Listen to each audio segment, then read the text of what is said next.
안녕하세요. 이렇게 금요일에 시간 내주셔서 이렇게 5분, 10분씩 먼저들 들어와 주시고 정말 감사드립니다. 네, 캘리포니아에서 그 거주하시는 분들을 위한 유사한 계획이나 에스테이트 플래닝, 상속, 그리고 리빙 트러스트에 대한 박유진 변호사님과 알아보는 시간을 가지려고 하는데요. 많은 분들이 리빙 트러스트라고 하면 아직은 뭐 내가 40대밖에 안 됐는데 이르지 않나 아니면 나는 재산이 그렇게 많지가 않은데 나는 해당되지 않는 게 아닌가 이렇게 생각하시는 분들도 많은데 유사한 계획은 가족을 위한 가장 중요한 준비 중에 하나고요. 특히 캘리포니아처럼 법적 절차가 복잡하고 비용이 많이 드는 주에서는 미리 준비해 두는 것이 필수입니다. 오늘 이 시간을 통해 리빙 트러스트와 유언장의 차이에 대해서 알아보고요. 상속 절차, 그리고 프로베이트는 무엇인지, 그리고 가족에게 부담을 남기지 않기 위한 실질적인 준비 방법에는 뭐가 있는지 알아보도록 할 거예요. 유익한 정보가 많으니 끝까지 들어주시면 감사하겠고요. 궁금한 점은 손을 들어주시거나 아니면 챗에 남겨주시면 저희가 발표가 끝나고 나서 한 분씩 대답해 드리도록 할게요.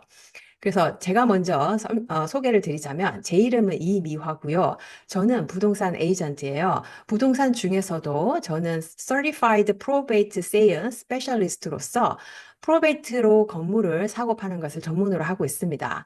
유튜브는 미화이 리얼터로 운영 중이며 제 유튜브에도 많은 좋은 정보가 올라가고 있으니 팔로우 해주시면 감사하겠습니다. 이 웨비나가 끝나고 저랑 원오원 상담을 원하시는 분들은 채팅창에 있는 칼렌더리 링크를 클릭하시면 편한 시간에 저랑 상담 시간을 잡으실 수 있고요. 또 곧 이어 발표를 해주실 박유진 변호사님은 캘리포니아주 유산 상속 리빙 트러스트 전문 변호사이시고 한국에서 지사가 있어서 한국의 유산 상속이나 한국에 있는 재산을 미국으로 가지고 오는 것 등도 도와드릴 수가 있습니다. 간단한 질문은 저희가 발표가 끝나고 변호사님께 직접 여쭤보셔도 되고요. 아니면 원어원 상담을 원하시는 분들은 변호사님 사무실로 직접 전화를 하셔서 상담을 잡으시면 돼요. 특별히 오늘 이 웨비나에 오신 분들은 1시간 상담 250불을 해주신다고 하고요. 또 변호사님을 통해 리빙 트러스를 하시게 되면 그 비용은 웨이브 해주신다고 합니다. 먼저 디스클레이머를 할게요. 저희가 이곳에서 제공되어지는 정보는 일반적인 정보이며 변호사와 의뢰인의 관계는 아닙니다. 본인이 처하신 그 가족 관계와 재산 정도가 틀리니 유산 계획을 하시는 분이라면 직접 변호사 사무실로 전화하셔서 본인에 맞는 그런 상담을 받아보시길 원해요. 그래서 프로베이트 세일을 전문으로 하는 부동산 에이전트로서 제가 간단하게 프로베이트 세일은 왜 하는 것이며 걸리는 기간과 비용에 대해 잠깐 말씀을 드릴게요.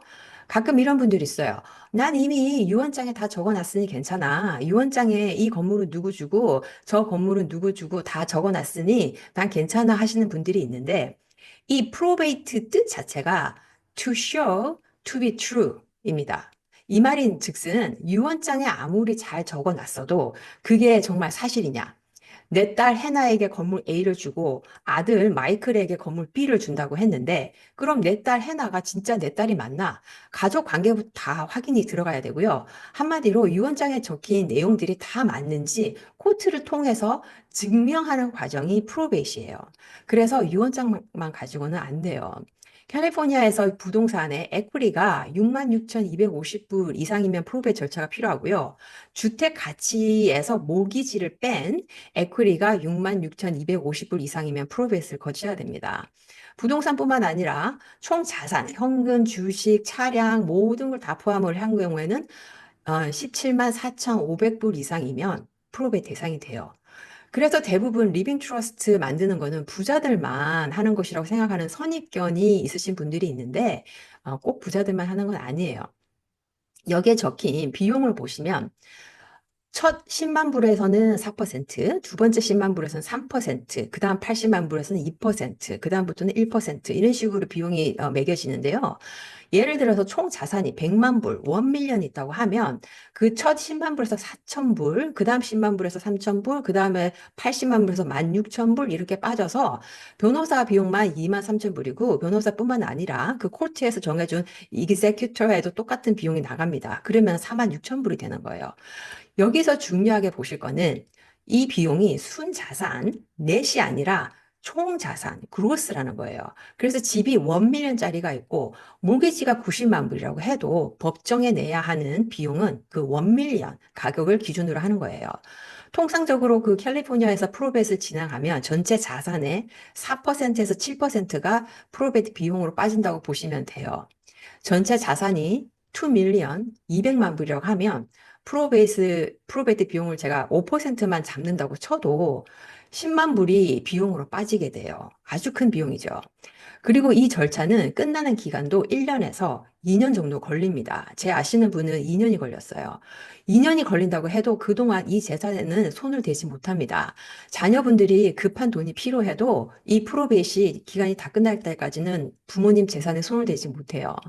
자, 그럼 이런 프로베이스 절차를 피하기 위해 꼭 하셔야 할 것이 리빙 트러스트인데 이 부분에 대해서는 그 박유진 변호사님이 직접 설명해 주시도록 하겠습니다. 감사합니다. 미아 선생님. 아, 예, 아니에요. 오히려 제가 네네네입니다. 감사드리죠. 감사합니다. 저희가 미국 상속 중요할 모든 것이라고 저희가 항상 말씀드리는 이유가 뭐냐면은 저희가 아무래도 한국 관련된 이제 상속 중요에 대해서는 조금 더 익숙하신 걸 비롯는데 미국 상속 중요에 대해서 굉장히 생소하신 분들이 있거든요. 지금 미아 선생님께서 너무 잘 설명을 해주셨듯이 이게 소배 과정에 대해서도 모르시는 분들이 이거는 정말 비교 정말 안 나오는 많습니다. 거지? 네, 뮤트 시켰어요. 네네네. 네, 부탁드립니다. 네. 자, 우선은 저희가 본사 소개부터 시작해서요. 잘 소개해 주셨던 대로 저희가 캘리포니아에 본사를 두고 있으며 캘리포니아에는 저희가 LA하고 부에나파크 두 군데에서 도와드리고 있고요. 그리고 요즘은 저희가 여기민 이슈가 워낙 많죠. 여기민 이슈도 많으시고, 그리고 한국에서 정세가 불안하다 보니 한국에서 미국으로 재산을 옮겨오시려는 분들도 많습니다. 그분들도 저희가 다 통합을 해서 한국에서도 미국하고 똑같은 서비스를 받을 수 있게끔 저희가 지원을 해드리고 있습니다. 여기 보시게 되면은 제가 있고요. 그리고 이мен우한 변호사님이 계신데 저희 펌의 특징은 뭐냐면은 한국말로 어떻게 보게 되면은 프로베일 리티게이션, 트러스트 리티게이션 그리고 상속에 대한 계획까지 다 도와드릴 수 있는 통합적인 상속 관련 러펌이라고 할 수가 있습니다. 지금 아까 네, 미아 선생님께서 얘기해 주신 그 프로베일 과정이 녹록하지가 않은데요. 그런 과정에서 소송이 일어날 때가 정말 정말 많습니다.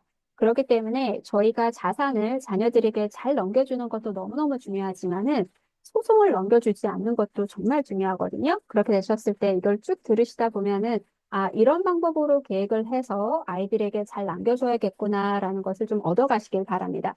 우선은 첫 번째로는요, 제가 증여세, 상속세에 대해서 항상 말씀을 먼저 드리면서 시작을 합니다. 아무래도 저희는 숫자적으로 확 다가와야지 저희가 여기에 대한 것을 어떻게 플래닝을 하는지 좋은지를 아실 수가 있거든요. 자, 첫 번째로 1인당 1399만 이게 나오죠. 이거는 어떻게 되냐면요, 주시는 분 입장에서 저희가 쓸 수 있는 평생 상속세, 증여세 면제액입니다. 이게 조금 어렵게 다가오실 수도 있지만 이렇게 생각하시면 돼요. 내가 살아생전에 누군가에게 선물을 주거나 아니면 내가 사후 세상을 떠나면서 재산을 남기게 됐었을 때 적어도 2025년도 기준으로서는 거의 1,400만 불까지는 이 상속이라든지 증여가 이 안에서 세금 없이 해결될 수 있다라는 것을 얘기를 하는 거죠. 이게 한국하고 너무나도 차이가 나는 겁니다. 지금은 한국에서 받으실 수 있는 배우자의 최대 면책이 만약에 30억이라고 하고 자녀가 받는다고 할지라도 저희가 지금 보여주는 1인당 1,400만 불하고는 하늘과 땅 차이입니다. 강남에 있는 부동산이 30억만 넘어가도 거의 반 이상의 세금이라고 한다고 하면은 저희는 1대1만 따진다고 할지라도 거의 140억이라는 돈이 자녀에게 넘어가게 됐었을 때 그것도 1인당이다 보니 부부가 합치면은 280억이 되는 거죠. 이렇게 넘어가면서 세금을 하나도 내질 않고 자녀가 받아갈 수가 있습니다. 그럼 이건 무슨 말이냐면은 세금에서 이렇게 혜택을 잘 주니 상속을 정말 잘해줘야 된다는 것을 얘기를 합니다. 이거를 많은 분들이 오해를 하셔서 아, 우리는 상속세를 내지 않아도 되니 트러스 만들지 않아도 됩니다라고 오해를 하시는 분들이 있는데 그게 잘못된 오해입니다. 왜 잘못된 오해냐면요. 아까 미아 선생님께서 보여주셨듯이 66,250불 아니면은 다 합쳐서 18만 4,500불 이상이다 하게 되게 되면 프로베이 과정을 거칠 수밖에 없다라는 거죠. 그래서 그 과정을 거치지 않기 위해서 트러스를 만드는 것이 가장 큰 목적이고요. 더 나아가서는 가상가라고 하게 되게 되면은 상속세를 어떻게 하게 되면 조금 피할까를 포커스를 맞추는 것이 바로 첫 번째에 대한 해당되는 1인당 상속세 면제액입니다. 자, 자, 지금 두 번째가 또 나오죠. 상속세, 증여세, 통합세액이라는 것은 뭐냐면은 두 개를 합쳐서 놓은 거예요. 그러다 보니 제가 살아생전에 제 자녀에게 500을 이미 증여를 했다 하게 되게 되면은 제 사후 쓸 수 있는 면제액이 상속으로 쓸 수 있는 면제액이 900만 불이 남는다라는 얘기입니다. 그러면은 이게 또 한국하고 차이점입니다. 한국에서는 증여세 면제액 따로, 상속세 면제액을 따로 하는데 저희는 통합으로 해놨어요. 근데 이게 어떻게 재밌게 돌아가냐면요. 해마다 정권에 따라서 이 통합세액, 그러니까 이 면제액 자체가 널뛰기를 합니다. 주로 민주당이 정권을 잡고 있었을 때는 면제액을 낮추려고 하겠죠. 그래야지 부자에게 세금을 많이 걷어들일 테니까요. 지금처럼 공화당이 집권을 하고 있을 때는 대체적으로 면제액을 높입니다. 부자에게 아무래도 감면 혜택을 주기 위해서겠죠. 자, 이게 저희가 첫 번째로 이거 증여세 큰 뿌리로 보게 되는 평생 상속세 증여세 면제이고 해마다 이 금액이 변화가 있다는 것을 꼭 기억을 하시고요.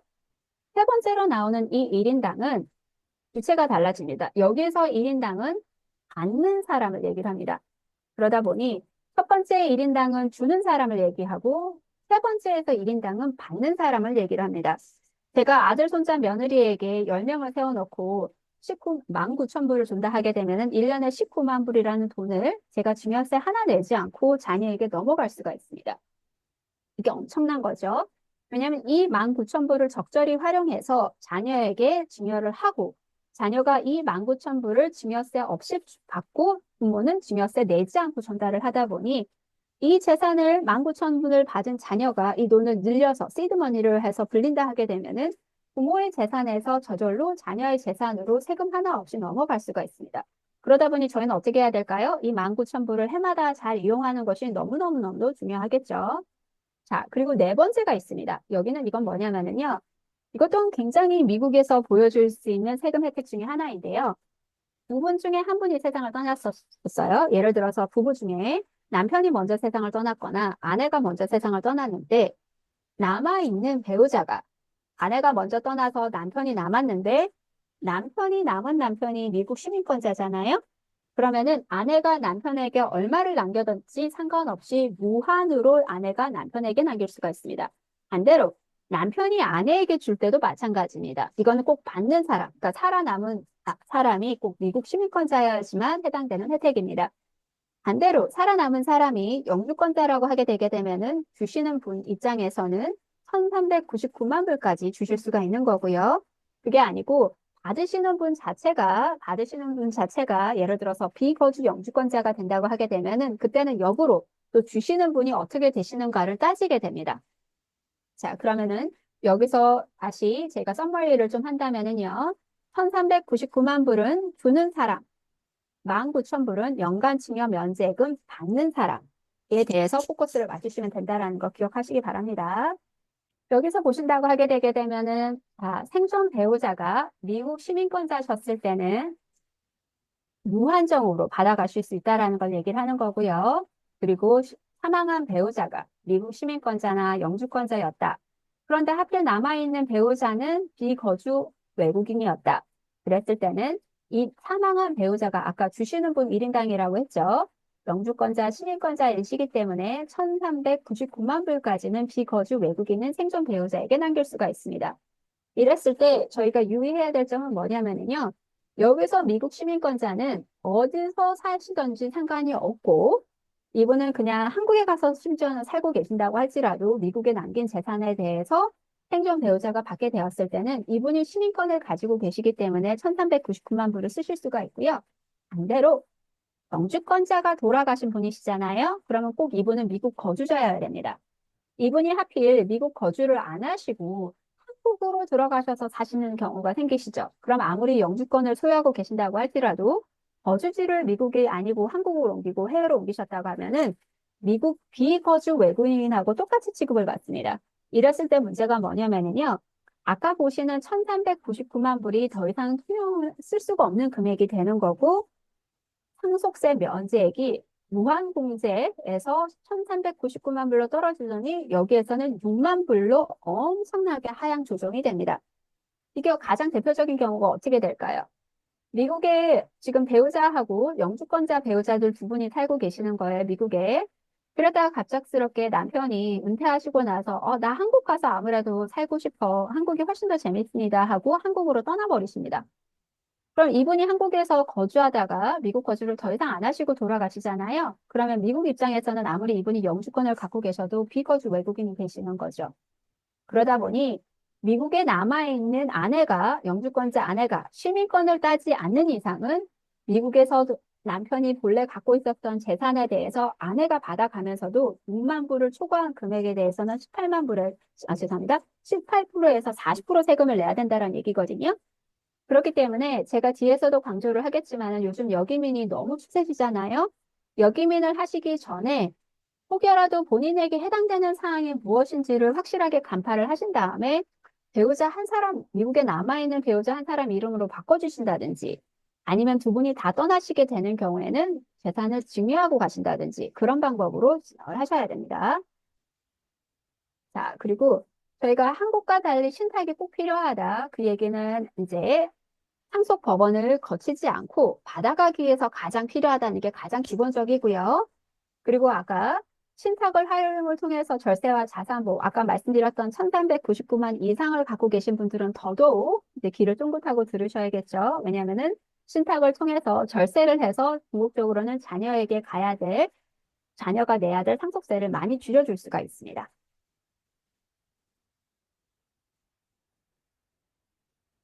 그러면은 왜 신탁이 꼭 필요한가? 지금 여기서 보셨을 때 지금 전체적으로 가지고 계시는 모든 재산이 18만 4,500 이상이었을 때 시간과 비용을 소요해 가면서 상속법원에 가야지만 상속이 되기 때문입니다. 근데 저희가 오렌지 카운티 아니면 LA 카운티, 리버사이드에 있든 웬만해서는 이 gross value, 그러니까 마켓에 내놨을 때 판매하게 되는 비용이 훨씬 더 저희가 웃돌죠. 거기다가 아까 말씀드렸던 66,250불보다는 에쿼리가 훨씬 더 많은 경우가 많습니다. 그러다 보니 트러스를 안 만들어 놓고 돌아가시는 경우에는 짧게는 1년, 2년이지만 저희가 지금 소송을 거의 10년째 하고 있는 케이스들도 있습니다. 이게 왜 그러냐면요. 부모님께서 예를 들어서 자녀가 3명이 있으신 분이 계셨거든요. 저희 고객분 중에. 근데 막내하고 거의 30년 동안 연락이 안 되시는 거예요. 그러고 나서 저희한테 트러스를 만들고 첫 두 아드님에게 주신다라고 하신 분은 첫 두 아드님이 상속법원에 가지 않고 부모님이 만든 트러스를 통해서 잘 받아올 수가 있습니다. 그런데 부모님이 아무런 걸 해놓지 않고 돌아가신다 하게 되면은 상속법원을 통해서는 무조건 n분의 1입니다. 아무리 가족하고 연을 끊었던 말든 상관이 없이 가족의 일원으로서 무조건 n분의 1로 받아가야 된다라는 거죠. 그러면은 예를 들어서 뭐 세 딸이 있는데 두 딸은 어머니를 봉양했고 막내는 30년 동안 연락이 안 된 그 사람들 결국 상속법원을 통해서 본인의 3분의 1을 몫을 받아가야지만 이게 끝나게 되는데요. 그러다 보니 원치 않은 사람에게 상속이 될 때가 많고 그런 상황에서 소송이 생길 때가 너무 많습니다. 저희가 지금 10년째 끌고 있는 케이스도 바로 그런 케이스 중에 하나이기 때문에 가족 사항에 맞춰서라도 트러스는 정말 필요하신 거고요. 그리고 화목한 가정일수록 더더욱 트러스는 만들어서 그 화목한 가정이 대대손손 이어지도록 만들어 주셔야 됩니다. 그러니까 어떤 분들은 오해를 하시는 분들도 있어요. 나는 한국으로 지금 역이민을 갑니다. 아니면은 저는 지금 미국에 잠깐 왔다가 있습니다. 아니면 저는 한국으로 역이민을 가면서 시민권, 영주권 다 포기하고 가는 거니 저는 결국 한국 거주하는 사람이 되니 미국에 있는 재산에 대해서는 굳이 상속 분할을 안 해놓고 가도 되지 않을까요? 한국에서는 다 상속 등기가 되는가요? 천만의 말씀입니다. 왜냐? 결국 부동산이라든지 재산은 미국에 그대로 있는 채로 남아있기 때문에 법원 관할 구역이 다른지라 한국에 거주를 하신다고 할지라도 결국 미국에 남겨진 재산은 상속 법원을 통해서 자녀분들이 받아올 수밖에 없습니다. 거기다가 정말 고약한 건 뭐냐면요. 저희는 연방제도이잖아요. 그러다 보니 연방법 다르고 주법 다릅니다. 이 상속 법원은 주마다 다릅니다. 주마다 왜냐면은 가정법에서 보이는 이혼하시는 거하고 상속법이 다르기 때문이라는 거죠. 그럼 어떤 고객분이 오셨는데 캘리포니아에 사시다가 어떻게 하시다가 네바다에 부동산을 사셨어요. 그러고 나서 돌아가시면은 자녀분들은 어떻게 되냐면은 캘리포니아에서도 상속법원을 열어서 부모님의 상속을 받는 것을 해야 되고 네바다에서도 똑같은 과정을 거쳐야 됩니다. 그러니까 양쪽 변호사에게 재산을 아무래도 부피가 많이 나가게 되는 상황이 생기고 기간도 굉장히 길어질 수밖에 없는 상황이 많이 생긴다라는 거죠. 그래서 꼭 트러스를 만드셔야 됩니다. 자, 그럼 트러스의 종류로는요. 가장 기본적으로는 취소 가능한 트러스, 이게 바로 이제 프로베이스를 거치지 않기 위해서 하는 것이 이 취소 가능한 트러스인 거고요. 취소 불가능한 트러스인 이 irrevocable 트러스, 영어로 irrevocable 트러스를 한다는 건 뭐냐면은 증여를 하신다라는 것을 의미합니다. 아까 제가 여기민 가시기 전에 증여하시고자 가시는 분들 많다고 하셨죠. 그런 분들이 요즘 많이 쓰이고 있는 방법 중에 하나도 바로 irrevocable 트러스이기도 합니다. 이게 왜 그러냐면요. 증여를 했었을 때 자녀분에게 직접적으로 줬었을 때는 저희가 자녀가 서명을 해서 돌려받아야 되겠죠. 그런데 취소 불가능한 트러스를 통해서 자녀에게 증여를 했었을 때는 저희가 어떤 형식으로 만드냐면요.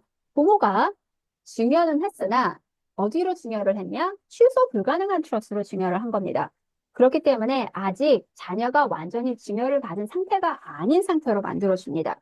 그러다 보니 돌려받았을 때 아무래도 조금 더 쉬워지는 가능성이 있게 되는 거고요. 방법상에서. 그리고 부모님이 취소 불가능한 트러스를 통해서 자녀에게 증여하게 되게 되면은 아직 자녀가 받아간 재산이 아니기 때문에 자녀가 혹여라도 이혼을 한다든지 그걸 제일 많이 걱정하시거든요. 내가 증여를 줬는데 우리 자녀가 만약에 이혼하게 되면은 증여준 재산이 잘못하게 되면 며느리든지 아니면 사위에게 뺏기지 않나요? 경우에 따라서 가능한 얘기입니다. 그런 걱정을 저희가 없애게끔 만드는 것이 바로 취소 불가능한 트러스를 통한 증여입니다. 왜냐? 취소 불가능한 트러스를 통해서 증여를 했었을 때는 아직 자녀가 증여를 받은 거가 아니기 때문에 자녀 입장으로서는 자기가 받지 않은 재산을 굳이 배우자랑 나눌 필요가 없다라고 생각하시면 되십니다. 이론적으로는요. 그렇게 되고요. 자, 그럼 이리버거버 트러스로 저희가 증여를 했었을 때 여기에서는 생명보험 신탁을 저희가 가장 많이 예를 드는데요. 그 이유가 생명보험은 살아생전에 주로 자녀분들에게 주시는 게 아니죠. 사후에 본인이 세상을 떠나면서 남기게 됩니다. 자, 이랬을 때 자녀에게 직접적으로 생명보험을 아예 처음부터 증여를 하시고 하시는 분들도 계신데 저희는 항상 자산보호에 생각을 해야겠죠. 그러다 보니 부모님이 아까 말씀드렸던 대로 취소 불가능한 트러스인 트러스를 통해서 자녀에게 생명보험을 증여하도록 공고드립니다. 그럼 그 다음에 질문이 그래요. 생명보험에 세금이 붙질 않는데 왜 굳이 이렇게 어렵게 증여를 해야 되나요? 하시는 분들이 있단 말이에요. 맞는 말씀입니다. 생명보험에는 세금이 붙지 않습니다. 무슨 세금만 안 붙냐면은 소득세만 붙지 않습니다. 소득세는 붙지 않으나 붙게 되는 세금이 또 하나 있어요. 상속세는 들어갑니다. 예를 들어서 저는 상속세 마련을 위해서 생명보험을 샀는데 아이러니하게도 그 상속세를 내라고 갖고 있는 생명보험에 세금이 또 붙을 수 있다는 얘기죠. 그렇기 때문에 어떻게 하시냐면은 생명보험 자체를 아예 본인의 재산이 아니고 증여준 것처럼 따로 떼놔야 됩니다. 따로 떼놓기 위해서 가장 많이 쓰이게 되는 방법이 바로 여기서 말씀드리게 되는 이리보고 트러스를 통한 증여인데요. 그리고 아까 제가 19,000부를 통해서 되도록이면은 연간 증여 면책을 잘 활용하시라고 말씀드렸잖아요. 이러셨을 때 정말 올바른 자녀들은 부모님한테 받은 19,000부를 잘 활용하셔가지고 그 해마다 돈을 불려놓으시지만 아니신 자녀분들은 흐지부지하다가 돈이 그냥 없어지는 경우가 정말 많습니다. 그러다 보니 부모님이 자녀에게 직접적으로 증여할 게 아니고 이리보커블 트러스를 통해서 본인의 생명보험의 납입금을 대신 이리보커블 트러스를 내준다? 그러면은 일석이조의 효과가 있겠죠. 19,000불이 어떤 보험을 상품을 사냐에 따라서 엄청나게 많은 재산이 부모님 사후에 불어나 있을 수가 있고 두 번째는 그렇게 불어나 있는 생명보험 배당금 자체가 부모님 사후에 상속세 과세 대상에서 빠지니 자산가라고 한다고 하면은 이 돈을 가지고 다른 부동산을 팔 필요가 없이 이 돈을 가지고 배당금을 받아서 상속세를 낼 거고요. 그게 아니다 한다고 하게 되게 되면은 자녀분들이 세금 없이 이 돈을 받아서 상속세는 걱정을 안 하더라도 부모가 남겨둔 재산에서 모기지가 남아있을 수가 있죠. 아니면 다른 빚이 남아있을 수 있죠. 이걸 가지고 이제 다 페이업을 하시는 경우가 종종 많이 생깁니다. 자, 그래서 생명보험 트러스. 근데 이게 생명보험 트러스지만요. 결국 이일보급의 트러스를 만드시는 이유라고 생각하시면 돼요. 첫 번째, 상속세 과세 대상에서 확실하게 제외하기 위해서이고요. 원하는 조건을 넣어서 상속을 가능하게 합니다. 이 말은 뭐냐면은 제가 그냥 자녀에게 전달을 해버리고 끝나면은 증여로서 끝나버리는데 조건을 넣어서 트러스이기 때문에 원하는 조건을 다 넣을 수가 있거든요. 어떻게 넣으시냐? 어떤 분들은 제가 세상을 떠나고 나서 생명보험 배당금에서 나오는 금액에서 모든 재산을 자녀가 한꺼번에 받아가지 말고 뭐 10%씩 1년에 한 번씩 받아가게 해주세요. 그럼 10년을 거쳐서 다 상한 돈을 받겠죠. 그렇게 해달라 하시는 분들도 있고 아니면 조금 더 구체적으로 나가서 자녀가 벌어들이는 돈만큼 매치하게 해주세요 하시는 분들 정말 다양하게 있습니다. 그리고 여기 강조하지만은 자녀의 이혼이라든지 채권자로부터 데스파나빗을 보호할 수 있다. 왜냐? 아직 자녀가 받아가지 않은 재산이라고 생각을 하기 때문에 그렇다라는 거죠. 그래서 그러면 부모가 세상을 떠나고 나서는 자녀가 받아가게 되는데 어떻게 되나요? 하시는 분들 많습니다. 굉장히 찰프한 질문이죠. 그랬더니 어떻게 되냐? 부모님 사후에 하필 그때 이혼을 하고 있었다.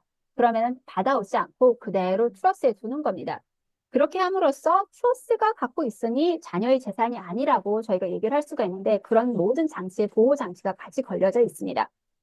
그리고 자녀에 맞춰서 수익별로 다른 조건과 규제를 설정하실 수가 있고요. 그리고 다섯 번째, 재혼한 배우자를 위해서도 저희가 정말 많이 쓰게 됩니다. 저희가 하다 보면은요, 배우자를 잃으신 분들이 오셔서 뭐 여자친구라든지 새 아내에게 재산을 주고 싶습니다라고 오시는 분들이 많거든요.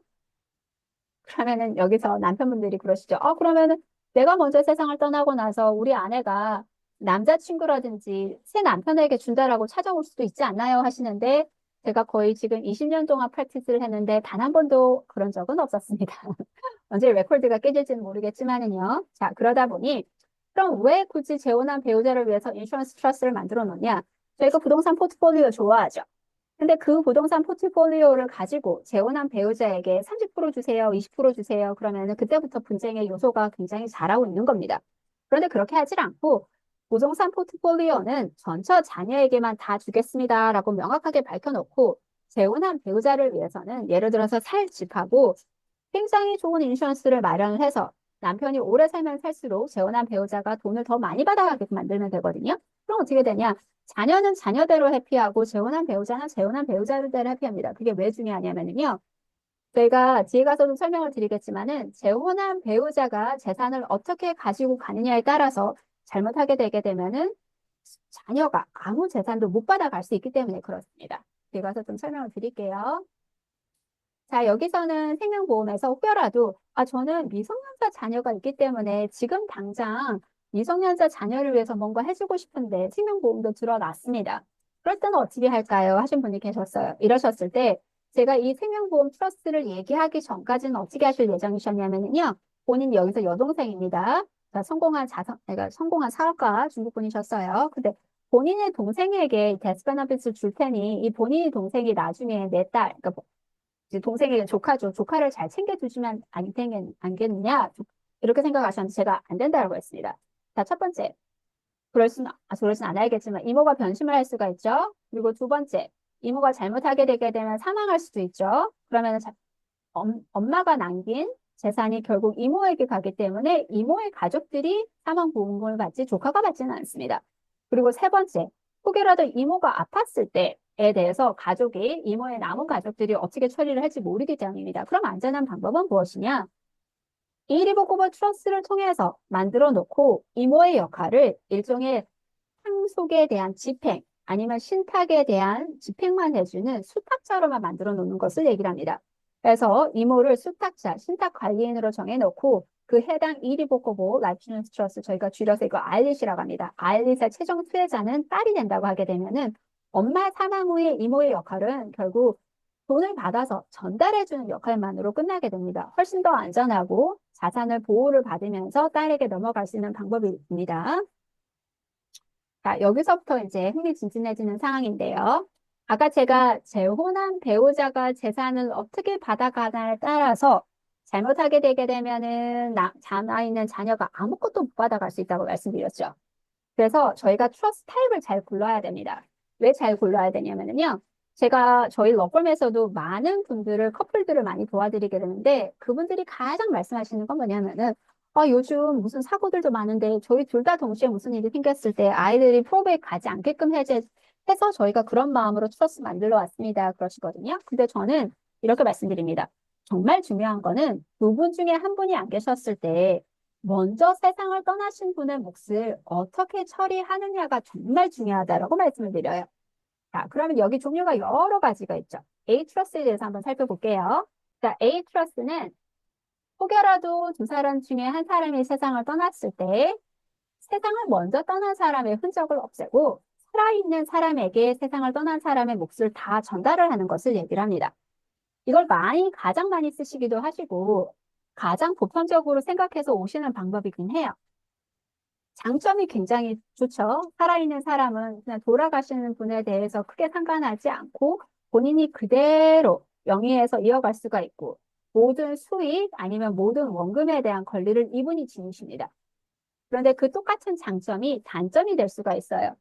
이 남아있는 분이 인컴을 쓰는 것까지는 괜찮은데 원금에 대한 모든 권리를 지니시다 보니 이분께서 어떤 마음을 품느냐에 따라서 이 원금이 이 트러스에서 다 사라지거나 아니면 다른 분 손에, 그러니까 이분 사후에 다른 분 손에 들어가실 수가 있고 심지어는 이분 살아생전에 다른 분의 이름, 가장 많이 하시는 거가 새 배우자의 이름을 부동산에다가 올려주신다든지 그렇게 하시죠. 이렇게 되게 되면은 이분 처음에 이 두 분이 만드셨던 그의 의도하고 상관없이 잘못하게 되면 이분의 최종 남은 배우자가 모든 재산을 가져갈 수가 있습니다.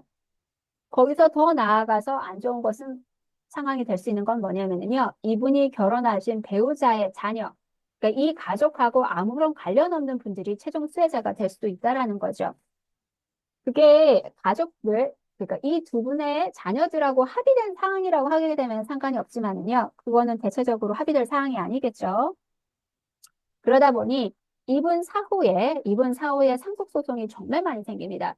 저희 러범에서도 거의 8, 90%의 소송이 전처 자녀 대 후처의 소송이라고 저희가 말씀을 드리는데요. 그게 통계적으로 대부분의 포베이스에서 아니면은 트러스 리티게이션에도 발생하는 이슈가 그렇습니다. 그러다 보니 두 분 중에 한 분이 안 계셨을 때 이렇게 한 분에게 몰아주는 것이 다 좋지만 않다라는 거를 아시겠죠? 자, 두 번째는 그럼 어떻게 하냐? 아까는 원금에 대해서 모든 재산에 대한 관리를 할 수 있게끔 만들었으면은 여기서는 제한을 걸게 됩니다. 두 분 중에 한 분이 안 계셨을 때 굳이 저희가 세상을 떠나신 분 몫, 그리고 살아계신 분 몫에 대해서 저희가 제한을 걸어서요. 돌아가신 분 몫에 대한 것을 아예 인컴에 대한 것은 살아계신 분이 쓰게 하지만은 원금을 못 쓰게끔 만드는 거예요. 예를 들어서 100만 불짜리, 간단하게 얘기해서요. 100만 불짜리 재산이다. 그러면은 두 분이 살아생전에는 우리 재산을 100만 불이라고 얘기를 하겠죠. 그 100만 불 우리 재산입니다. 그럼 한 분이 떠나시고 나서 임의로 50만 불은 살아있는 사람 재산이에요. 50만 불은 죽은 사람의 재산이에요. 얘기를 합니다. 그럼 왜 그렇게 구분을 짓느냐? 돌아가신 분의 50만 불은 살아계신 분께서 터치를 하지 않게끔. 그러니까 인컴을 쓸 수가 있단 말이에요. 그래서 50만 불에서 만약에 4% 이자가 발생해서 매년 2만 불이 나온다. 2만 불은 쓸 수 있어요. 그러나 이 50만 불 원금은 이분이 그냥 청지기처럼 지키되 이 50만 불 원금은 헐어서 쓰면 안 되게끔 만들어 놓습니다. 이게 정말 정말 중요하겠죠? 왜냐? 이분이 떠나시었을 때, 죄송합니다. 이분이 떠나시고 나서 이분에게 모든 권리를 넘기지 않다 보니 이분이 아무리 새 배우자에게 주고 싶어도 본인의 50만 불은 줄 수 있어도 먼저 떠난 아내의 50은 손을 댈 수 없게끔 만드는 겁니다. 자, 그렇게 할 수가 있고요. 그러다 보니 이 A하고 AB 트러스에 대한 구분을 조금 하셔야 될 상황이 있으시겠죠? 어떻게 하시냐? 자, A는 아까 보셨던 대로 살아계신 분에게 다 집중을 해주는 거예요. 그런데 B 트러스는 저희가 트러스를 두 개로 소분을 했었을 때 나오게 되는 거죠. 그러다 보니 A 트러스만 만들었다 하게 되게 되면은 여기서는 모든 인컴과 원금이 액세스가 가능하고 돌아가신 분의 포션이 예를 들어서 B 트러스로 들어갔었을 때는 핵심이죠. 수입은 쓸 수가 있으나 원금은 되도록이면 쓰지 말고 보존을 해줘야 됩니다. 누구를 위해서? 자녀를 위해서 보존을 해줘야 된다라는 거죠. 그리고 A 트러스로만 만드신 분들은 아까 남으신 분이 전체를 바꾸실 수가 있어요. 그런데 AB 형식으로 만드신 분은 적어도 먼저 돌아가신 분, 이몫이죠. 이 B 트러스에 대해서는 살아있는 남편이 수혜자를 바꿀 수가 없습니다. 그러니까 일종의 제한을 걸어놓은 것을 얘기를 하는 거죠. 스타법인 베이시스는 제가 조금 더 뒤에 가서 시간이 되는 설명을 드리도록 할게요. 자, 근데 A, B, C는 언제 또 만들어 드리냐? 자산가가 오신 거예요. 그런데 돌아가신 분께서 하필 남기신 재산이 면제액보다 많았을 때, 왜냐하면 저희가 비트러스트에 담길 수 있는 재산이 면제까지밖에 담기지를 못하기 때문에 면제액 이상의 재산이 남겼을 때는 그때는 C트러스로 넘기게 됩니다. 이때 이 C트러스로 넘기는 목적은 되도록이면 이 C트러스가 A트러스에 붙지 않게끔 만드는 거죠. 왜냐하면 면제액만 B트러스에 들어가다 보니 어떻게 하다 보면은 재산이 많으신 분들은 면책 초과되는 금액을 결국 남편에게 넘겨주시는 경우가 있는데요. 그러다 보면은 부의 불균형이 일어날 수가 있는 거죠.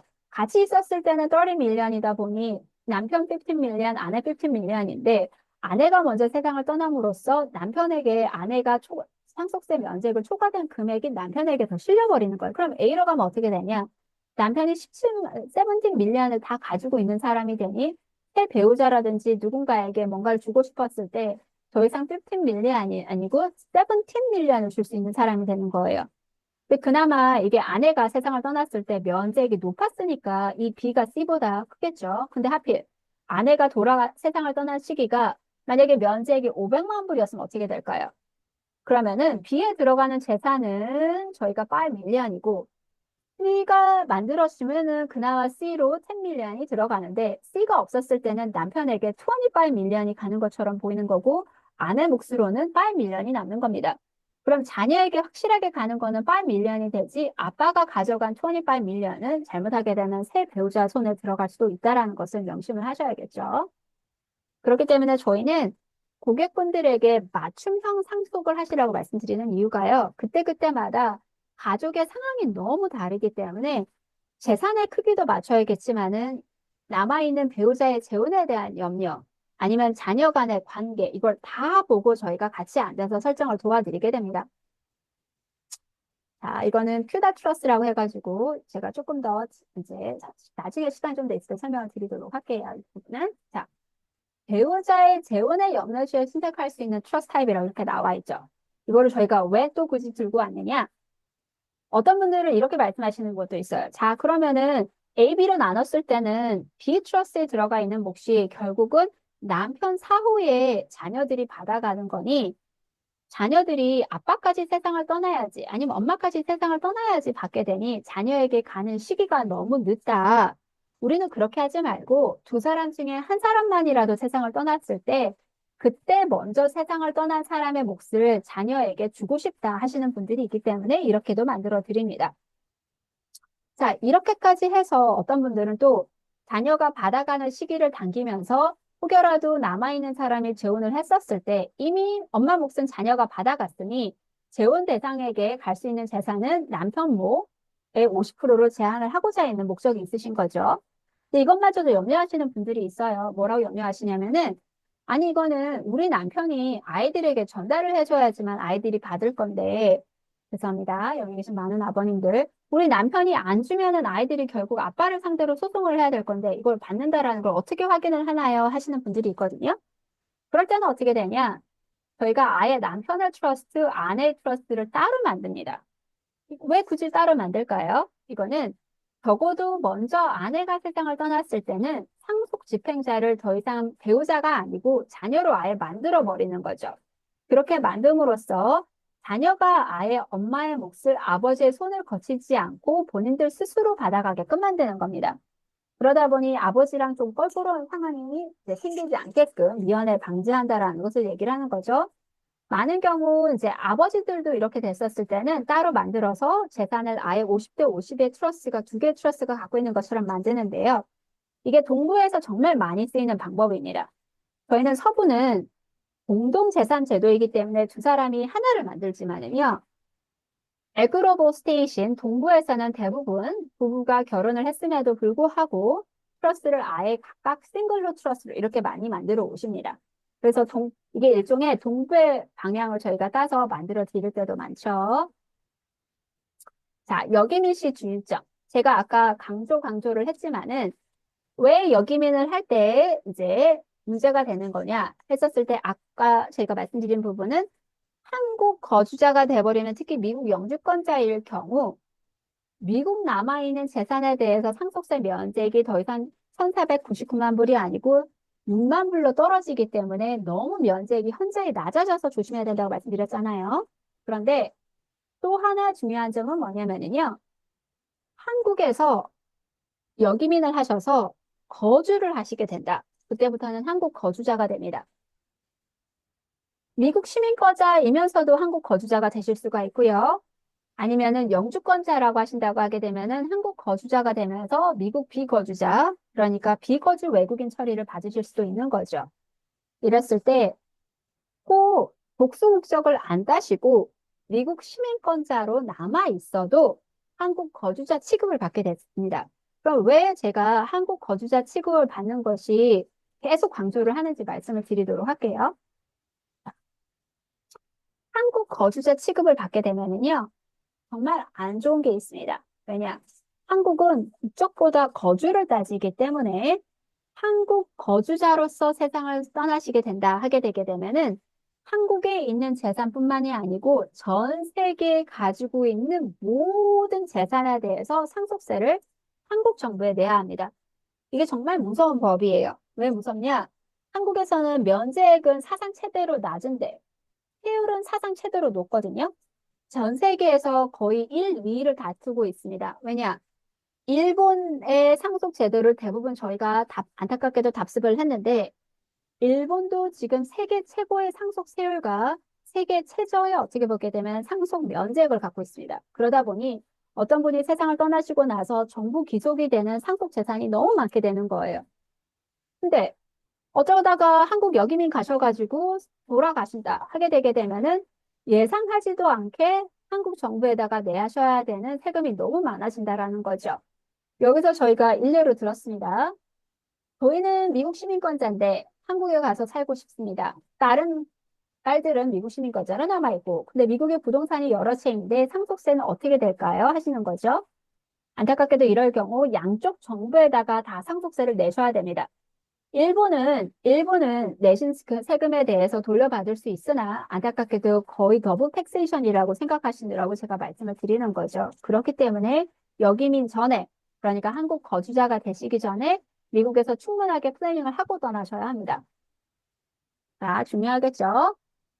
1인당 1,399만 불은 거주 영주권자, 시민권자에게만 주어지는 혜택이기 때문에 더 이상 거주를 안 하시는, 미국에서 거주를 안 하시는 영주권자는 NRA, 비거주 외국인 취급을 받으시고 6만 불로 면적이 떨어집니다. 그렇기 때문에 미국 재산을 남기시고 가셨을 때 6만 불 이상에 대해서 거의 40%를 세금을 내시면 된다라고 생각하시면 되고요. 그리고 더 안타까운 것은 똑같은 동일 재산이 한국 정부에서도 과세 대상에 들어온다라는 것을 얘기를 합니다. 자, 그래서 영주권을 취득했어도 거주를 미국에서 더 이상 안 하시면은 미국 비거주자가 될 수 있다라는 것. 제가 왜 이렇게 빨간 줄까지 만들어가면서 계속 말씀을 드렸냐면요. 요즘 이게 너무나도 이제 트럼프 대통령이 오고 나서 이민 정책에 대한 아무래도 빨간 라이트이 걸렸죠. 그러다 보니 비거주자에 대한 것도 상속세에서 굉장히 엄격하게 처리를 합니다. 그렇기 때문에 역이민을 계획하고 계신 분, 특히 영주권자라고 한다고 하게 되면 여기에 대해서 다시 한번 좀 생각을 해보셔야 되는 상황이 생기시는 거죠. 제가 준비한 순서는 여기까지이고요. 저희가 지금 보여드렸던 대로 미국 캘리포니아에 저희가 LA하고 부에나파크 두 군데서 도와드리고 있고 한국에서는 저희 서울 사무소 광화문 쪽에서 도와드리고 있습니다. 감사합니다. 네, 감사합니다. 네. 이렇게 긴 시간 동안 정말 자세하게 설명해 주셔서 감사하고요. 아마 많은 분들에게 이렇게 많은 정보가 한꺼번에 들어가서 아직 많이 이해가 잘 안 되시는 부분도 있을 거라 생각이 드는데 지금 그 손을 들어주는 그 기능을 누르시면 손을 들어서 질문을 하실 수가 있고요. 아니면 이게 챗에 남겨주시면은 지금 이제 질문을 받아보는 시간으로 가져볼게요. 여기 미아 선생님 한 분께서 적으신 게 있네요. 아, 어떻게 직접 갔나 보죠? 그 메시지가. 저한테는 안 왔는데. 아, 그러셨어요? 그럼 예, 저한테 예. 직접 오셨나 봐요. 아, 예, 예, 예. 네네네네. 어떻게 지금 네. 답해 주시겠어요? 네네네네. 어떤 분께서 여쭤보시기를요. 네. 재혼한 부부가 각각 다른 자녀가 있는 경우에 부부 중 한 사람이 먼저 사망한 후 남은 배우자가 리버코브 트러스트에 등록된 재산에 대해서 등록된 것과 틀리게 원하는 자녀에게 미리 증여가 가능한가요? 그렇게 얘기를 하셨거든요. 네네. 이런다고 하게 되게 되면은 보통은 두 분이 다 세상을 떠나야지만 이제 자녀가 상속을 받게 되는데 한 분이 떠나시고 나서 남은 분께서 그러면은 약속을 지키지 않고 중간에 다 증여가 가능하냐, 혹여라도 다른 사람에게 본래 정하셨던 사람하고 다르게 다른 사람에게 줄 수 있느냐 하시는데요. 가능합니다. 아까 보여드렸던 대로 A트러스로 만들었다고 하게 되면은 남아있는 배우자에게 다 줬기 때문에 그분이 모든 권한을 갈 수 있는지라 그분이 결과적으로는 다 처리가 가능하신 거고요. 심지어는 AB 트러스를 만들었다고 할지라도 본인 몫의 A 트러스로 들어간 것에서는 언제든지 증여가 가능합니다. 그리고 위복고보 트러스를 만든 후 배우자 중 한 사람이 사망 후에는 내용을 바꿀 수 없도록 만든 후에도 리빙 트러스가 상관없이 남은 배우자가 원하는 자녀한테만 증여 가능한가요? 그것도 이제 B 트러스에서는 맞습니다. 증여가 가능하지 않지만은 A 트러스에서는 증여가 여전히 가능합니다. 그리고 두 번째 분 말씀드릴게요. 어, 저희 부모님은 제 여동생이 거주하고 있는 워싱턴 시애틀로 이주하셨는데 워싱턴주는 주 상속세가 있다고 들었습니다. 이럴 경우 어떻게 대비를 해야 되냐 하시는데요. 이러실 경우는 저희가 아까 이제 상속법은 주법에 맞춰서 들어가기 때문에요. 워싱턴에 있는 변호사님을 꼭 만나셔가지고 여기에 대한 대비를 같이 해놓으셔야 됩니다. 그래서 해당 거주지 맞춰서 그 라이센스를 갖고 계신 변호사님하고 꼭 상담하시기를 바라고요. 감사합니다. 그리고 trustor, trustee, beneficiary, executor의 의미를 다시 설명해 주시겠어요? 이렇게 얘기를 하시는데요. 이건 뭐냐면요. trust를 만들었을 때는 세 가지 요소가 있습니다. trustor는 뭐냐면은 주인이고요. trustee는 관리자입니다. beneficiary는 일종의 재산에서 상속을 받아가는 수혜자가 됩니다. 그럼 이 세 가지가 같이 있어야지만 트러스트가 만들어졌다라고 생각을 하는데요. 일종의 트러스토, 주인인 제가 트러스트에게 재산 관리를 맡기면서 이 사람을 제가 정한 수혜자에게 제 사후 전달을 해주세요 하는 신탁의 개념이 바로 이 트러스트입니다. 그래서 그렇게 이해하시면 되고요. 일반적으로 리버커버 취소 가능한 트러스트를 만들었을 때는 살아생전에 제가 주인이고 제가 관리하고 제가 거기서 나오게 되는 인컴을 다 받아가는 수혜자가 됩니다. 근데 제 사후에는 더 이상 제가 관리를 못하겠죠. 그리고 제가 정한 상속자에게 전달이 됩니다. executor의 의미는 유언 집행자의 얘기입니다. 이 executor는 결과적으로는 유언을 남기신 분들에 한해서 해당되는 건데요. 저희가 트러스트를 만들었음에도 불구하고 유언장을 따로 만들어 드립니다. 그래서 유언장에서 유언 상속을 하시는 경우에 들어가는 사람이 executor입니다. 그리고 제너레이션 스키핑 트러스에 대해서도 간단히 설명해 주실 수 있을까요 하셨는데요.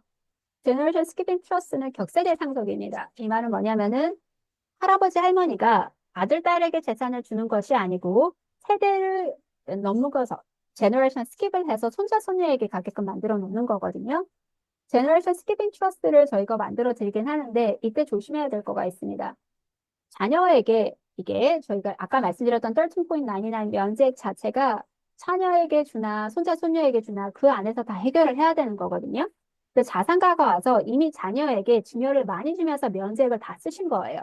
그러셨을 때는 자녀가 아니고 제너레이션 스키핑 트러스트를 통해서 손자가 받게 됐었을 때는 잘못하게 되면은 그 손자가 받아가는 그 몫에 대해서 저희가 증여세 세금 보고를 하면서 증여세를 내야 될 상황이 생기기도 합니다. 이거는 저희가 간단하게 설명해 달라고 하셨는데 이게 워낙 깊이가 좀 깊기 때문에 이거는 상담을 한번 잡으시고 오시기를 권고드리고요. 자, 그리고 각 자녀가 있는 재원 부분은 어떤 리빙 트러스를 해야 사망 후에도 각 자녀에게 안전하게 상속할 수 있나요? 그래서 많이 권고드리는 방법은 아까 말씀드렸던 두 사람이 하나씩 트러스트를 부동산에 대해서 만드시는 방법. 그러면은 만약에 1, 2, 3, 4 메인 스트리트도 남편의 트러스가 50, 아내의 트러스가 50 그렇게 하는 방법을 저희가 많이 권고드리고 있고요. 자, 그리고 미국 시민권자가 역이민을 했을 때 미국의 남은 자녀에게 미국에 있는 재산 상속을 할 때도 한국 상속법이 적용됐나요? 네, 적용이 됩니다. 미국 시민권자가 역이민을 했다고 할지라도 결국 그분이 한국 거주자가 되면은 worldwide asset, 미국에 있는 재산마저도 다 한국 상속법에 적용이 돼서 미국에 있는 재산도 한국에다가 상속세를 내야 합니다.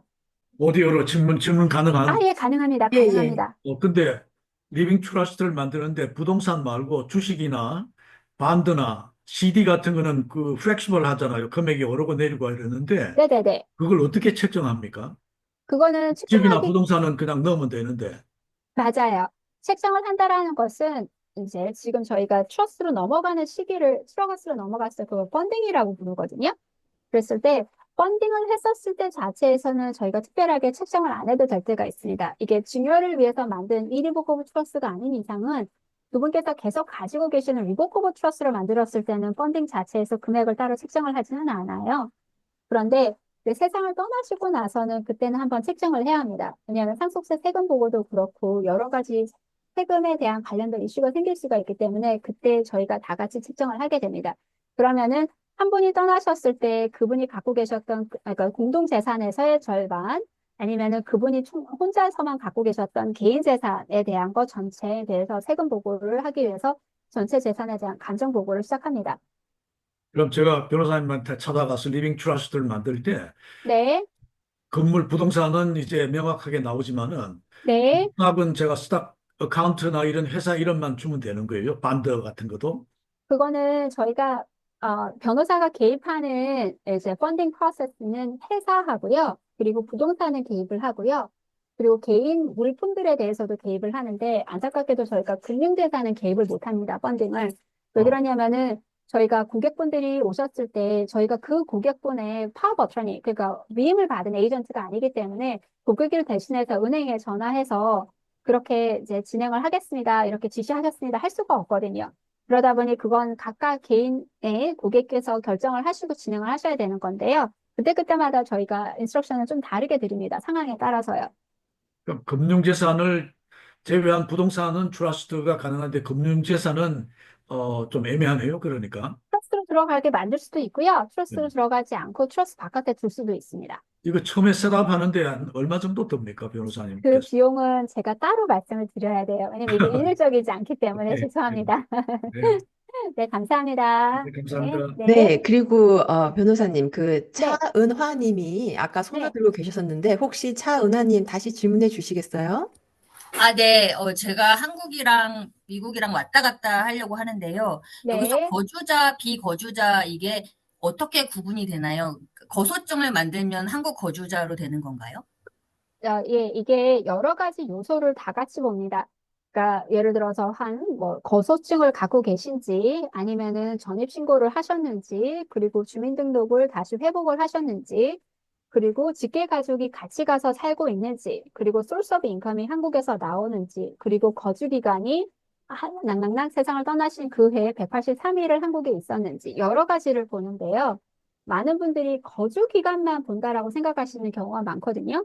그러다 보니 나는 한국에서 잠깐만 갔다 와도 이랬을 때는 거주자 취급을 안 받을 거라고 생각을 하시는데 한국국세청이 보게 되는 폭이 훨씬 더 큽니다. 그러다 보니 저희 고객분들 중에서는 심지어는 한국에서 거의 살지도 않으셨고 정말 왔다 갔다만 하셨는데 상가 건물이 한국에 있으셨거든요. 그런데 그 상가 건물이 소스 오브 인컴이 한국에 있다라는 이유로 거주자 취급을 받으신 경우도 있었어요. 네, 이래서 되도록이면은 심지어 이런 경우도 있었습니다. 돌아가신 분께서 원웨이 티켓을 가지고 한국에 들어가다. 근데 언제 오실지 모르기 때문에 그렇게 하셨는데 하필 그러고 나서 한국에 돌아가셨더니 한국 정부에서 이분은 여기 살러 왔기 때문에 다시 미국으로 갈 마음이 없으신 분이기 때문에 한국 거주자라고 몰아간 경우가 있다라는 거죠. 이게 그래서 제가 클리어하게 말씀드릴 수가 없는 이유가 상황적으로 봐서 결정이 되기 때문에 그렇습니다. 그래서 그런 상황을 안 만드셔야겠죠. 네. 네. 그럼 한국 거주자가 되더라도 트러스트를 만들면 한국에 내야 될 세금을 피할 수 있다 그런 뜻입니까?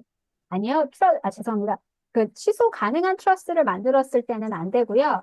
예. 그러니까 취소 불가능한 트러스트를 만들었을 때는 이미 증여를 주고 가신 거기 아, 때문에 그때는 그건 증여된 재산에 대해서는 한국 정부가 뭐라고 하지 못하겠죠. 그런데 문제가 있습니다. 저희 미국에서는 증여준 재산에 대해서 혹여라도 증여주고 나서 3년 안에 돌아가시면은 증여준 재산이 다시 상속세 과세 대상으로 회부가 됩니다. 근데 한국은 10년을 봅니다. 심지어는 더 넓게 보는 경우도 있거든요. 그러다 보니 한국행을 준비하고 계신데 막연히 나는 60대에 갈 거야 그러신 분들은 말 그대로 50대에 이미 자녀에게 증여를 하셔야 된다는 것을 의미한다라는 거죠. 근데 이게 굉장히 생각보다 이 한국 정부가 국세청에서 보게 되는 범위가 훨씬 더 넓습니다. 네, 네, 감사합니다. 네, 그리고 저기 저에게 네, 직접 메시지를 해서 질문을 하신 분이 있는데요. 네, 테레사님이 네. 한국에 있는 재산도 트러스트에 넣을 수 있나요? 한국에 있는 주택을 팔면 캘리포니아에서 인컴 텍스를 내야 해서 그 스테이트 텍스 말씀하시는 것 같은데 내야 해서 파는 것이 부담이 돼서 인컴 텍스를 안 내는 다른 거주지로 이사를 간 후에 주택을 팔고 남은 금액을 트러스트에 넣고 싶습니다. 이런 질문이 있어요. 네. 그러니까 한국에 있는 재산도 트러스트에 넣을 수 있는지요? 안 됩니다. 죄송하게도 저도 그렇게 네, 넣어드리고 싶은데요. 네, 네, 네, 한국에서의 이 부동산 등기문서 제도랑 저희 제도가 너무 다르기 때문에요. 네, 이게 저희가 넣어드린다고 할 수가 없고, 어떤 음, 분들은 넣는 한국 재산에 대해서 심지어 특히 백인 변호사님들하고 트러스트를 만드신 경우, 음, 여기 트러스트 안에다가 한국 재산에 대해서 언급을 하신 경우가 많은데요. 결국은 한국 정부에 그걸 갖고 가서 해석을 이제 한창을 가져가서 이렇게 해달라고 할지라도 한국은 한국 법대로 그대로 따라갑니다. 그래서 이렇기 때문에 되도록이면 한국은 한국의 부동산을 갖고 계시다, 자산을 갖고 계시다. 그럼 한국식 유언장을 꼭 만드시는 게 좋고요. 미국에 갖고 계신 재산만 트러스에 넣어주시면 됩니다. 그리고 네, 네, 한국에 있는 주택을 팔면은 인컴택스를 내야 된다, 파는 것이 부담되는데 가능하죠. 만약에 네네 네바다 쪽으로 이사를 하신다 하게 되게 되면은 저희가 인컴택스를 내지 않고 이제 그런 방향으로 해보실 수 있겠죠. 네네. 네, 네. 그리고 또 에밀리 씨가 저한테 직접 질문을 하셨는데, 에밀리 씨는 미국 시민권자이시고 한국으로 역이민을 가시려고 하는데 미국에 있는 모든 자산을 미국에 있는 딸에게 그게 이제 1,400만 불, 14 밀리언 달러를 상속하고 갈 수 있는지 여쭤보셨어요. 네, 가능합니다. 근데 이제 아까 케빈 선생님한테 말씀드렸던 답변의 이제 또 연장선상인데요. 어떻게 하게 되게 되면은 지금 당장 주시는 건 가능하나 주시고 나서 10년을 거뜬히 팔아내셔야 됩니다. 그렇지 않는다 하게 되게 되면은 증여 주시고 나서 이게 결국 상속세 과세 대상에 또 들어갈 수가 있기 때문에요. 그럼 많은 분들이 이렇게 생각하시는 분들이 있어요. 나는 어차피 한국에 가서 오래 살 생각입니다. 너무 좋은 거죠. 그러면 빨리 증여를 하고 가시는 거를 저는 권해드리고요. 그게 아니고 연세가 굉장히 많으신 분이 예를 들어서 갑작스럽게 역이민을 조금 생각하시고 가신다 하게 되게 되면은 이런 리스크를 좀 생각하면서 가셔야 되시거든요. 그랬을 땐 오히려 아예 일회복업 트러스를 할 게 아니고 자녀의 이름으로 아예 다 바꾸는 절차도 저희가 도와드리기도 합니다. 그럼 되도록이면은 한국에서 세금 보고를 했었을 때 미국에서 증여준 재산 자체를 한국 정부가 모르게끔 이렇게 해야 되는 건데 가끔 가다가 이제 그러신 분들도 있거든요. 나 좋지만은 나중에 내가 역이민 실패하고 돌아왔었을 때 다시 받고 싶어요. 그 문제가 좀 생기실 수가 있겠죠. 예, 예. 그리고 그 영민 씨가 또 저에게 네. 개인적으로 여쭤본 질문인데요. 한국에 있는 부모님께서 미국에 있는 미국 시민 자녀에게 재산을 물려줄 때 어떻게 하는 게 좋을까 한번 여쭤보셨어요. 맞습니다. 네네. 예, 한국에 있는 재산을 이제 그러니까 부모님께서 한국 시민인 부모님께서 미국의 시민권자인 자녀에게 지금 물려줬을 때는요. 네, 첫 번째로 증여로 한국에서 오히려 지금 증여세를 내더라도 증여세를 하신 상태에서 미국 자녀에게 자녀 명의로 아예 증여를 하는 게 좋을지 아니면은 부모님 사후 상속으로 남겨놓는 게 좋을지 세금 면에서 한번 계산을 한번 세무사님하고 꼭 해보시기를 권고드리고요. 아니라고 하게 되면 시간을 버시기 위해서는 만약에 부모님 두 분의 이름으로 재산을 가지고 계신다. 그러면은 부모님 두 분 중에 한 분만 세상을 떠나시고 남은 분이 계신다 하게 되게 되면은 한국에서도 지금 법을 개정을 해서 살아남은 배우자가 받아갔었을 때는 그때는 저희는 지금 상속자, 그러니까 남은 서바이빙 스파우스가 시민권자였을 때만 무한 상속을 해준다고 했잖아요. 한국에서는 어떤 신분이든 상관없이 돌아가신 분이 한국 거주자면은 남아있는 배우자에게도 무한으로 상속을 해주려고 법이 개정이 되고 있습니다. 그것만 통과된다고 하게 되면은 적어도 두 분이 낭낭낭 한꺼번에 세상을 떠나시지 않는다고 하게 되면 한 분께서 먼저 받아오시고 나서 그때 이분이 만약에 나는 아들이라든지 딸이 있는 미국으로 건너오겠다. 그죠? 그렇게 하시면서 영주권을 따시면서 본인의 재산을 미국으로 가져오실 때는 문제가 없거든요. 아니면은 부모님이 건강하실 때 두 분이 다 영주권을 따시고 한국에서 미국으로 오시면서 재산 이전을 하시고 결국 미국에서 재산에 대한 상속이 일어나게 한다고 하게 되면은 그때는 한 분당 1,400만 불 이상을 남기시지 않는 한은 저희가 상속세가 따로 붙지 않습니다. 그 방법을 많이 추천드리고 있습니다. 네.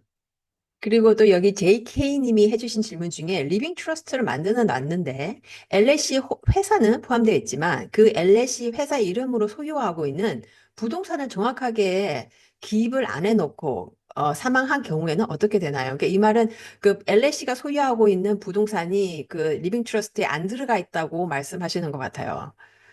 그런다고 하게 되게 되면은 부동산하고 부동산의 소유지가 정확하게 LLC가 되게끔 그 LLC의 부동산의 타이틀을 LLC로 꼭 옮겨가셔야 되시고요.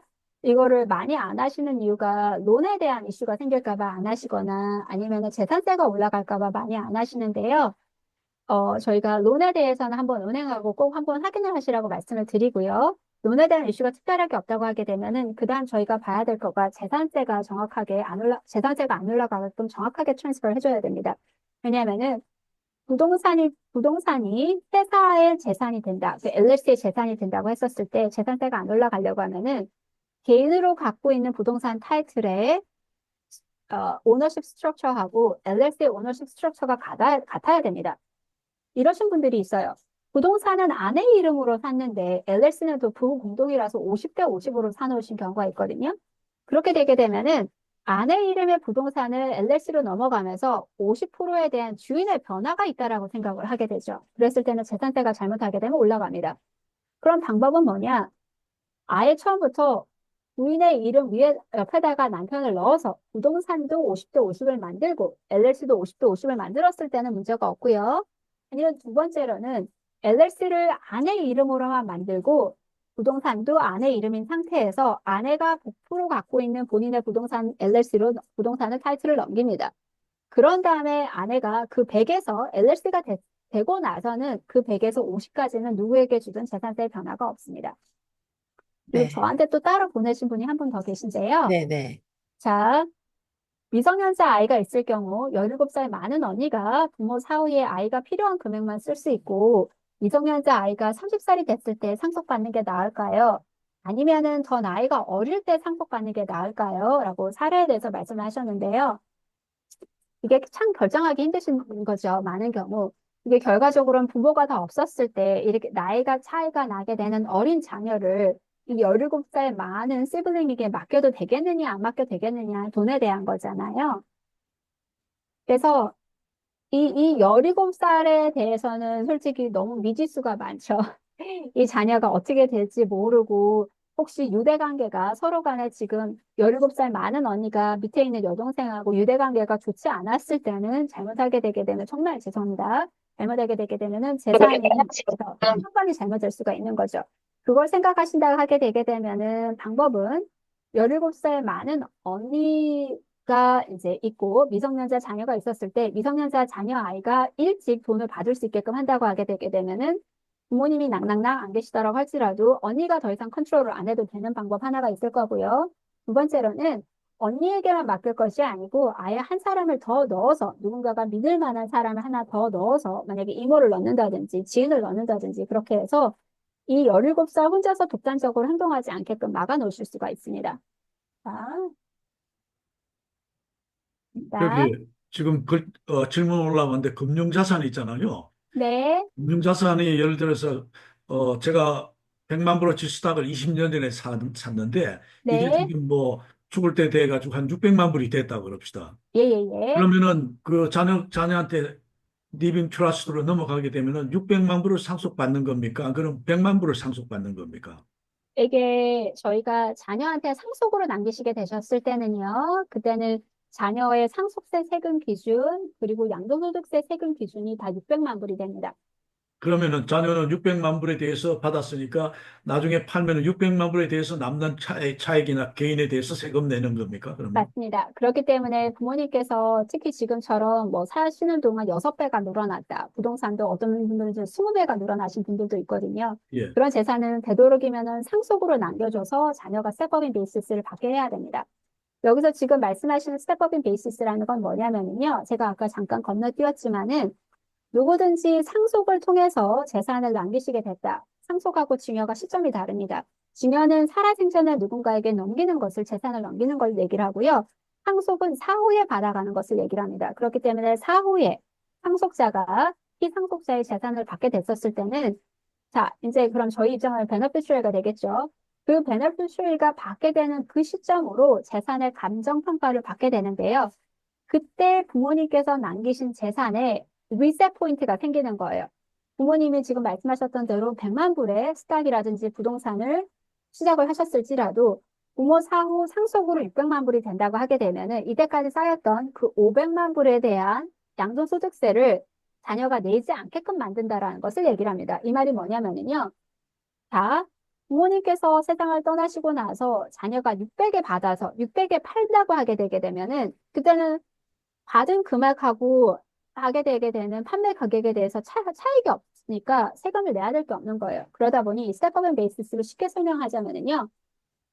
부모가 상속해준 자산은 자녀가 그때 상속 시기 때 상속에 대해서 페어마켓 밸류로 새로 시작을 하는 것처럼 꼭 자녀가 그때 그 해당 부동산이라든지 자산을 자녀가 그때 구매한 것처럼 만들어주는 겁니다. 그렇기 때문에 엄청난 세금 혜택이 따라오는 거죠. 네, 굉장히 중요한 포인트인데요. 맞습니다. 네, 지금 그 김민철 님이 질문해 네, 주셨는데, 그럼 그 질문도 이제 답이 맞아요. 되는 맞습니다. 거겠죠? 네네네. 네네네. 알았습니다. 저한테 또 하나 보내셨는데요. 여기까지만 할까요? 네네.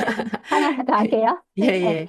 네, 저는 미국 영주권자고 한국의 부동산 재산을 상속받게 될 텐데 이 경우 한국 자산의 프로베이스를 피하고 상속세를 피하기 위해서 한국의 트러스를 세워야 하나요? 그리고 한국에서 상속받은 재산을 결국 한국에서 미국으로 옮겨오게 될 것 때문에 미국에서도 한국에서 받게 될 자산을 세금에 대한 문제를 위해서 미국 트러스도 필요한가 하셨거든요. 자, 이걸 좀 정리를 하자면은요. 미국 영주권자인데 한국에 계신 아마 부모님한테서 한국 부동산을 상속받으실 것 같아요. 이랬을 때는 다행히도 한국에서는 프로베이 절차를 거의 거치지 않고 받아가실 수 있습니다. 왜냐하면은 한국에서는 상속 등기라고 하는 굉장히 좋은 제도가 있기 때문에 그렇죠. 그런데 상속세를 피하기는 힘듭니다. 왜냐하면 아무리 한국에서 트러스를 만든다고 한들 결과적으로는 부모님이 쭉 갖고 계시다가 세상을 떠나신다고 하게 되면은 결국 상속세 과세 대상이 될 거라는 거죠. 그러면은 많은 분들이 나는 그럼 차라리 한국에 계신 부모님한테서 증여를 받는 게 어떨까 이러시는데 이때는 또 증여세가 발생을 해서 문제입니다. 자, 그럼 미국에서 가신 분이 한국에서 상속받은 재산을 미국으로 옮겨왔다. 그럼 그때부터 미국 재산이 되는 거죠.